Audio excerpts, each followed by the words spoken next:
I was invited to India by Minister Piyush Goyal, and I was here December. We discussed the huge global opportunity that India and Israel have together.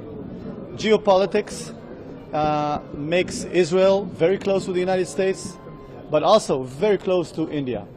And I think that the relationship, the government-to-government relationship between Prime Minister Modi and Prime Minister Netanyahu, and the good people-to-people relationship. Israelis really love to travel to India, and thank God it's vice versa. So good people-to-people, good government-to-government makes really good opportunities on the business side. Now I see India scaling rapidly to becoming a very dominant global player.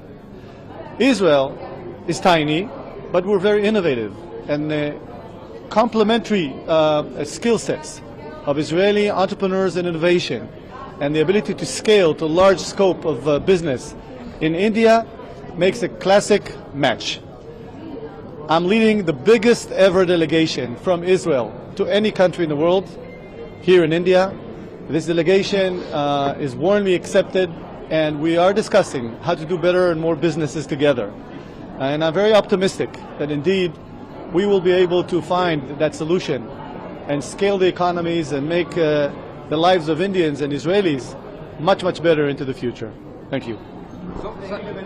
Israel has 10,000 startups, which is in ratio by far the most entrepreneurial country in the world. We excel in classic high-tech, agro-tech, food tech, aqua-tech, desert tech and climate change. We are very powerful naturally in defense and homeland security and in advanced industries. So what we find, these clusters, those business clusters, are very relevant for India.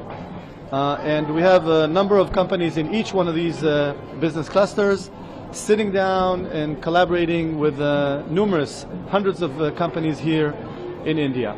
My expectation, and this is the discussion I had with Minister Piyush Goyal, is to have another delegation coming from India to Israel, where we can have multiple meetings, and at the tail end of that process know how to help those companies, both Indian and Israeli companies, do more business. So the two governments are aligned to make very strong, successful business-to-business relationships. So the Israeli ambassador mentioned a visit in March where an investment treaty will be discussed, right? So is that an Yeah, that's part of it. Yes, we have a number of delegations. We are actually also seeking how to help invest in infrastructure and in companies that are going to do Make in India. So we want to help boost growth in India, aligned with the strategy of Prime Minister Modi and Minister Piyush Goyal on Make in India. This is something that makes sense for Israeli companies. So we're aligning the strategies of both countries to succeed more. Any progress on IMEC? Which key sectors are expected? On IMEC. One second, let me mention IMEC, the corridor between India and Europe going through Saudis and Jordan has a gateway in our city called Bet She'an to the east, and we actually have a port in Haifa to Europe. And so there's a number of opportunities. We're more than glad to collaborate and operate on this path. For us, it's not just a corridor. It's not just a peace corridor. It represents the concept that we're part of a bigger mission connecting between India and Europe.